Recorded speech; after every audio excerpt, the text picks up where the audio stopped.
बिस्मिल्लाहिर्रहमानिर्रहीम। अस्सलाम वालेकुम नाज़रीन, मैं हूं बहरीन सत्तैन और देख रहे हैं आप मेरा यूट्यूब चैनल। नाज़रीन, 2000 केस के हवाले से मैं जैसे कि रिपोर्ट कर रही हूं और इस केस के अंदर अब कुछ ऐसी एक्सक्लूसिव चीज़ें सामने आनी शुरू हुई जिनमें 3 चीज़ें जो है बहुत अहम है। एक तो कॉल डेटा रिकॉर्ड जो है, एक बार फिर से कॉल डेटा रिकॉर्ड जो है वो उसकी बाज़गश्त आपको इसलिए सुनाई दे रही है क्योंकि वो CDR डेटा जिसको कि पुलिस ने पहले इग्नोर किया, उसके बाद बाबर सलीम साहब जिन्होंने इसके ऊपर बहुत काम किया, पूरा कॉल डेटा रिकॉर्ड उन्होंने बड़ी डिटेल के साथ बताया और उसकी लोकेशंस के साथ बताया कि कहाँ पर किस के कॉल डेटा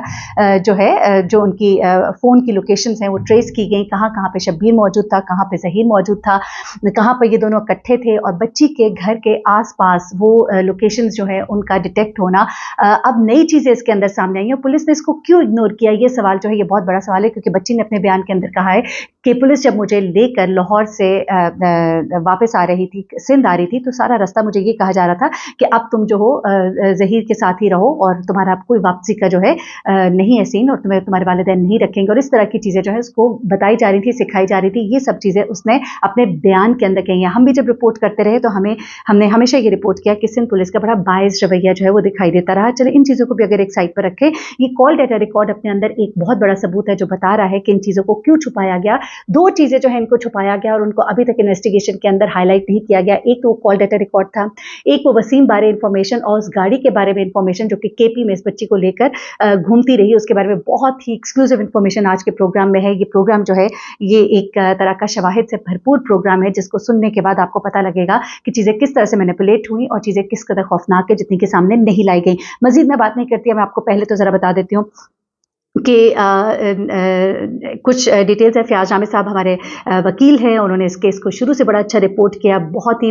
मैं कहूँगी कि ज़बरदस्त इंसान है और जिसे कहते हैं ना कि इंसाफ के साथ खड़े होने वाले बंदे हैं। मैं उनकी बड़ी रिस्पेक्ट और रिगार्ड करती हूँ। उन्होंने कुछ इंकशाफात किए हैं इस गिरोह के हवाले से कि किस तरह से ये इस बच्ची को लेकर घूमता रहा। पहले ये ज़रा सुनिएगा और उसके बाद फिर बहुत इससे भी बड़ा इंकशाफ जो कि वकील अहमद शेर जज साहब है जो कि खुद लाहौर से उन्होंने इस केस को पूरे बहुत अच्छे से देखा, बहुत अच्छे से रिपोर्ट किया माशाल्लाह। उन्होंने इस गाड़ी के बारे में, जिस गाड़ी में इस बच्ची को लेकर घुमा जाता रहा, जो गाड़ी पुलिस की कस्टडी में तो रही लेकिन उसके बारे में इंफॉर्मेशन क्यों नहीं हासिल की, ये गाड़ी मशकूक किसके नाम पर थी, किस तरह से ये गाड़ी जो है पहले भी मुख्तलिफ गलत कामों के लिए इस्तेमाल होती रही, ये तमाम डिटेल पहले जरा सुनिए फयाज आमिर साहब जो है वो क्या इंकशाफ कर रहे हैं। और इसमें मैं आज एक इंतहाई अहम मालूमात आप लोगों के साथ शेयर करने जा रहा हूं कि राय खुरम जो कमसिन बच्ची केस में ज़हीर के वकील थे और जो सहूलतकार थे और जो इस स्मगलिंग को छुपाते रहे और अगवा में पूरा मुलव्वस रहे, उनके दोस्त वसीम एडवोकेट जिनका ताल्लुक मानसहरा से है, जिनकी गाड़ी का भी तस्करा किया जा रहा है कि उनकी गाड़ी सामने आई है और मैंने ही ये बात बताई थी। करंट रिव्यू सीरीज में भी मैंने इसका जिक्र किया था कि गाड़ी नंबर क्या है और माल मुकदमा में वो गाड़ी कहाँ से है और किसके नाम पे है। तो वो ग्रीन कलर की जो सनरूफ गाड़ी है जो पुलिस कस्टडी में है, जो इस वक्त KP के थाना बालाकोट में मौजूद है और जो कि KP की हदूद में आता है। तो वसीम एडवोकेट ने किस तरीके से बच्ची को स्मगल करने के लिए बालाकोट की हदूद में छुपा के रखा जब सिंध हाई कोर्ट तलब कर रही थी, तो ये बहुत बड़ी एक मालूमात हमारे सामने आ गई है। और किन नंबर्स के ऊपर उसका राब्ता रहा आपस में और राय खुरम और वसीम किन नंबर से एक दूसरे के साथ राब्ता करते रहे, तो मैं मुख्तसर आपको बताने जा रहा हूं कि वसीम ने बालाकोट के गांव शवाल नजफ में अपने भाई जमील के घर में इस बच्ची को रखा हुआ था और जब पुलिस वहां पे पहुंची, इंस्पेक्टर शहीद अहमद थीम जब सिंध हाई कोर्ट के ऑर्डर जब IG सिंध को तब्दील किया गया था पहुंची, तो वहां पे 2 गवाहान जो इनके पड़ोसी थे वहां पे उन्होंने तस्दीक की, जिनके नाम ताज और इफ्तिखार वल्द ताज ने इनकी तस्दीक की और बताया कि वसीम हमें ये बताता रहा है कि ये लाहौर से मेरी फैमिली है और मेरे दोस्त की फैमिली और यहाँ पे रिहाइश पजीर होने के लिए आई हैं और आपके आने से 2-3 दिन पहले फरार हो चुके हैं। तो पुलिस ने जब वहां पे छापा मारा और उससे 2 दिन पहले वो वहां से रहायश का तब्दील कर चुके थे और वहां से बाकायदा तौर पे कमसिन बच्ची के केस के हवाले से बच्ची के कपड़े और ज़हीर के कपड़े भी बरामद हुए और जब नई लोकेशन पे छापा मारा गया तो वहां पे भी ये गाड़ी कब्जे में ली गई जो कि बालाकोट की हदूद में ही आती है और वहां पे बाकायदा तौर पे वसीम के मुंशी ने बताया कि इसको बॉर्डर से बच्ची को जो है वो आउट ऑफ कंट्री स्मगल करना चाहते थे बाई रोड। और इस हवाले से भी ऑनरेबल कोर्ट ने, आपको याद होगा कि FIA को ह्यूमन ट्रैफिकिंग का मामला बताते हुए बॉर्डर्स के ऊपर निगरानी करने की भी डायरेक्शन दी थी।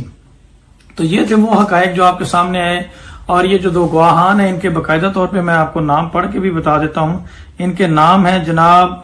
ताज वल्द मोहम्मद जवान खान और इफ्तिखार वल्द ताज, जिन्होंने बताया कि 3-4 रोज पहले लाहौर से फैमिली थी जो कि वसीम के जानने वाले थे और इस मकान में ठहरे हुए थे, मगर अब वो कहाँ हैं हमें मालूम नहीं। इन्होंने जनाब दोनों का बयान भी लिखा है और इंस्पेक्टर सईद अहमद तीन ने ताज मोहम्मद को IT ब्रांच से CNI से हासिल करके कलर तस्वीर ज़हीरा और जो है वो नूर मनीर की तस्वीरें दिखाई, जिसपे उन्होंने तस्दीक की गई ये वही हैं और ये वही फैमिली है जो यहाँ पे आई थी। इस हवाले से तहकीक की है और 2-3 दिन पहले, और उनके बयानात भी बाकायदा तौर पे लिखे। जी, ये आपने सब सुना। अब जरा सुनिएगा कि ये गाड़ी जो है ये किस कदर मशकूक गाड़ी थी। ये गाड़ी जो है इसको पहले क्यों नहीं ये नजरों में आई और जब नजरों में आ भी गई तो इसको क्यों छुपाया गया, ये जरा सुनिए अहमद शेर जट साहब ने क्या कहा। गाड़ी number 8347 LE Suzuki high roof brung green model 2015 बतौर अमानत थाना बालाकोट सूबा KP के मौजूद है। ये चीज लिखी गई है जी पुलिस की तरफ से कि हमने बच्ची को रिकवर किया है और एक गाड़ी है सुजुकी की हाई रूफ है और वो ग्रीन कलर की है और उस गाड़ी का नंबर है LE 2015 मॉडल है और 8347 उसका रजिस्ट्रेशन नंबर है। अब जो मेरी बात है वो इसी गाड़ी से मुतल्लिक है। जो मैं ऐड करने लगा हूं कि आप लोगों को नजर आएगा कि कुछ नए ऑफेंसेस ऐड होंगे या इस चीज की कोई एक्सप्लेनेशन आएगी पुलिस की तरफ से कि ये पुलिस की नाहली है, पुलिस की बददियानती है या क्या है, ये तो पुलिस बेहतर एक्सप्लेन कर सकेगी खुद को। ये जब मैंने गाड़ी का नंबर देखा तो हमने सोचा कि इस गाड़ी को इन्वेस्टिगेट किया जाए, ये गाड़ी किसके नाम पर है उसकी डिटेल निकाली जाए। जब हमने वो डिटेल निकाली तो हमें पता चला कि ये गाड़ी एक टोकन टैक्स डिफॉल्टर है। मैं आप लोगों को बाद में बताऊंगा कि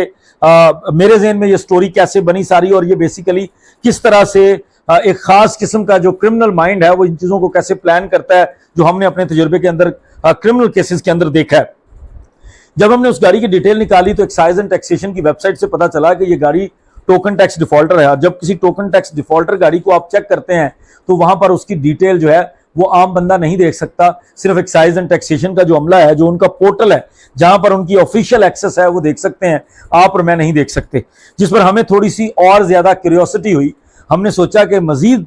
जब हम तजस्सुस में गए हमने सोचा कि इसको मजीद इन्वेस्टिगेट किया जाए और पता लगवाया जाए कि ये गाड़ी है किसके नंबर पे, किसके नाम पर, ये जो रजिस्ट्रेशन नंबर है ये किसने लिया हुआ है और किसकी ये गाड़ी मलकियत में है। जब हमने उसको मजीद डिग आउट किया तो पता चला कि ये गाड़ी जहां से ये स्टोरी स्टार्ट हुई है कि नया ऑफेंस बनता है, जब हमने उसको देखा तो वो बड़ी हैरानकुन चीज थी। ये एक स्क्रीनशॉट है जो मैं आपको स्क्रीन पर दिखा रहा हूं, ये है उस गाड़ी की डिटेल। यहां पर आप देखेंगे कि ये गाड़ी का नंबर लिखा हुआ है LE 158347, ओनर नेम लिखा हुआ है Umme Kulsoom, wife of Chaudhary Mohammad Farooq, Toyota Corolla super white और 30/6/2021 से ओन वर्ड ये गाड़ी टोकन टैक्स की डिफॉल्टर है। 2021 तक इसका टोकन टैक्स पे हुआ है, उसके बाद 2022 के साल का टोकन टैक्स इस गाड़ी का पे नहीं हुआ, जिसकी वजह से इस गाड़ी की डिटेल नहीं आ रही।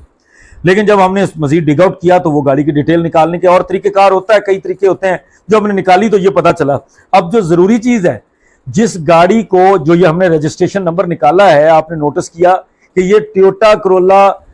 एक वाइट कलर की टोयोटा कोरोला गाड़ी की नंबर प्लेट है, जिसको इस्तेमाल किया गया एक ग्रीन कलर की सुजुकी हाई रूफ की नंबर प्लेटों के तौर पर, उसकी रजिस्ट्रेशन के तौर पर, और पुलिस ने आंखें बंद करके उस गाड़ी को बंद कर लिया, उस गाड़ी को KPK की पुलिस के हवाले कर दिया अमानतन और कहा कि ये आपके पास हमारी अमानत है, जब हमें जरूरत होगी मुकदमे के अंदर हम आपसे ये गाड़ी मांग लेंगे, तब तक आप इस गाड़ी को अमानत के तौर पर अपने थाने के अंदर महफूज रखें।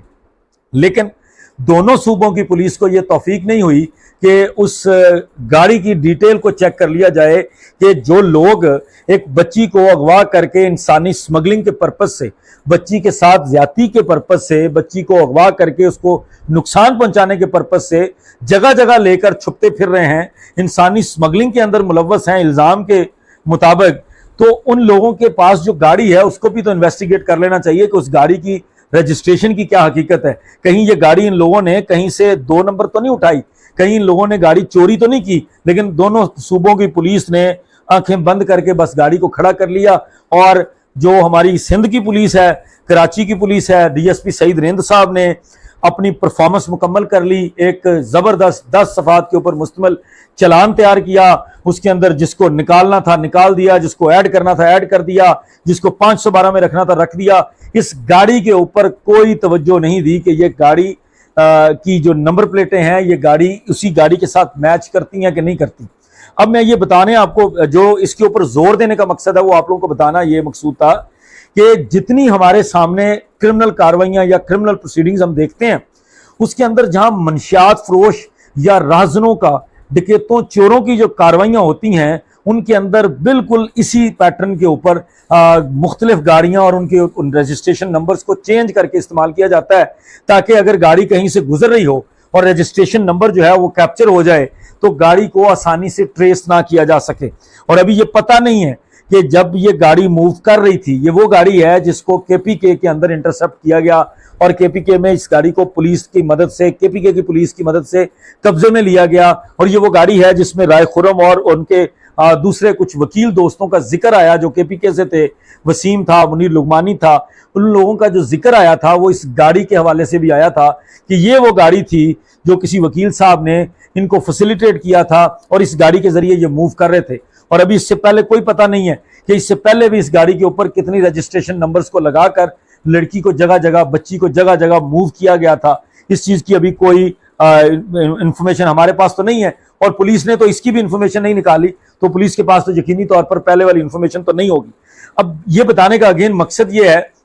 कि ये जो एक बयानिया दिया जा रहा था कि ये बड़े सादा लोग हैं, बड़े आम से लोग हैं और इन लोगों को तो इतनी चीजों का पता ही नहीं है, बड़े मासूम है जी, बड़े गरीब हैं, बहुत ही छोटे तबके के लोग हैं, तो ये इतनी गाड़ियां और इस तरह से इतनी हिम्मत कि टेम्पर्ड नंबर प्लेटें लगाकर किसी और गाड़ी को किसी और गाड़ी की नंबर प्लेटें लगाकर इस तरह से दीदा दलेरी के साथ बच्ची को स्मगल करना, बच्ची को इधर उधर लेकर फिरना, तो ये कैसे मुमकिन है। जी नाज़रीन, 3 चीजें मैं अब आपके सामने ले आई हूँ। एक चीज तो ये है कि ये फैमिली, ये वसीम और ये सब जो है मिलकर इस बच्ची को किस तरह से वहां पे घुमाते फिराते रहे, उनके बारे में मजीद जो इन्फॉर्मेशन एक बार फिर से कंफर्म हुई। दूसरी बात, मैंने आपको इस गाड़ी के बारे में बताया जो कि एक मशकूक गाड़ी है, क्यों नहीं इसको अंडर ऑब्जर्वेशन अभी तक लाया गया, इसके बारे में मालूमात क्यों नहीं सामने रखी गई। और तीसरी बात जो है वो कॉल डाटा रिकॉर्ड है। कॉल डाटा रिकॉर्ड जो है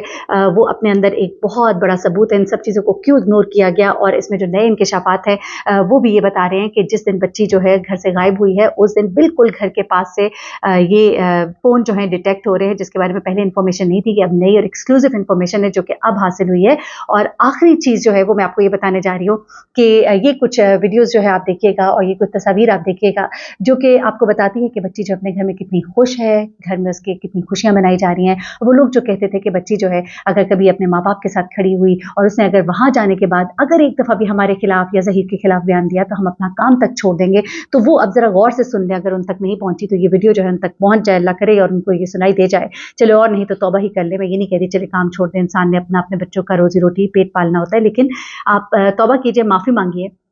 उनके घर वालों से माफी मांगी। लेकिन केसेस जो है अब उनके खिलाफ भी सुनने में आ रहा है कि चलेंगे, बड़े शदीद किस्म के केसेस चलेंगे। देखिए आने वाले वक्त में क्या होता है, सहूलतकार और जितने लोग भी इसमें इन्वॉल्व हैं उन सबको सजा मिलनी चाहिए ताकि मुआशरे में एक प्रेसिडेंट जो है वो सेट हो सके। ये बच्ची जो है ये देखिए तस्वीर में अपने माँ बाप के साथ कितनी खुश है, अपने माँ बाप के साथ बर्थडे जो है अपनी सेलिब्रेट कर रही है। हैप्पी बर्थडे ज़हरा दीवारों पर लिखा हुआ है, केक के ऊपर हैप्पी बर्थडे ज़हरा लिखा हुआ है। उसके बाद इसकी वालदा कितनी सब खुश यहाँ पे नजर आ रही है, बहनें जो है वो कितनी खुश हैं। और ये ईद की तस्वीर है, ये भी देखिएगा, जिसमें ये बच्ची जो है अपने माँ बाप के साथ हंसी खुशी दिखाई दे रही है और अपने माँ बाप के साथ खुशियां सेलिब्रेट करती दिखाई दे रही है। विक्ट्री का निशान जो इसने यहाँ पे बनाया हुआ है ये बता रहा है कि अब मैं जो हूँ कामयाबी हासिल करूंगी और ताकत जो है हमारी इकट्ठी है। तो जनाब ये तमाम डिटेल्स ही मैंने आपके साथ शेयर करूँ। अपना बहुत ख्याल रखिएगा, दुआ में याद रखिएगा। अल्लाह हाफिज।